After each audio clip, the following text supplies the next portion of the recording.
7 மணி தாங்க ஆகுது. நானும் 6:30லேருந்து முடிச்சிருக்கேன். எப்போ 8 மணி ஆகும்னு சொல்லிட்டு. ஸோ 8 மணிக்கு தானே வாக்கு எண்ணிக்கையை வந்து ஆரம்பிப்பாங்க. நான் என்ன சொல்கிறேன்னா, மக்கள் வந்து ரொம்ப விழிப்புணர்வோடு இருக்கணுங்க. தயவு செஞ்சு நீங்கள் ஜெயிச்சாலோ தோத்தாலோ அதை வந்து பொது வெளியில் வந்து உட்காந்துட்டு உங்களோட சந்தோஷத்தையும் சரி கோபத்தையும் சரி காட்டக்கூடாது. அதில் வந்து உங்களுக்கு தான் பெரிய பிரச்சனை வரும். அதை விட பெரிய பிரச்சனை உங்களை சார்ந்த கட்சிகளுக்கு அவமானம். இது எந்த கட்சிக்குனாலும் நான் சொல்கிறது பொருந்தும். சரிங்களா? நீங்கள் தப்பு பண்ணுறது உங்கள் கட்சியோட பேரை தான் பாதிக்கும், அது எந்த கட்சியாக இருந்தாலும். ஸோ அதனால் பொதுமக்களுக்கு பொதுவான அறிவிப்பு என்னென்னா, ரிசல்ட் என்னன்னு பாருங்கள்.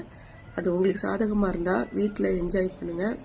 இல்லை சாதகமாக இல்லை அப்படின்னா கடந்து வாங்க. சரிங்களா? எல்லாமே அழகுதான். வெற்றியும் தோல்வியும் வீரனுக்கு அழகுதான். ஸோ அதனால் பொதுமக்கள் ரொம்ப கவனமாக இருங்க. இன்னைக்கு எனக்கு தெரிஞ்சு மேக்ஸிமம் ரொம்ப வெளியில் அலைய வேண்டாம். வீட்டில் இருந்து எதனாலும் சமாளிங்க. அவ்வளோதான் சொல்ல முடியும். உங்கள் இஷ்டம்.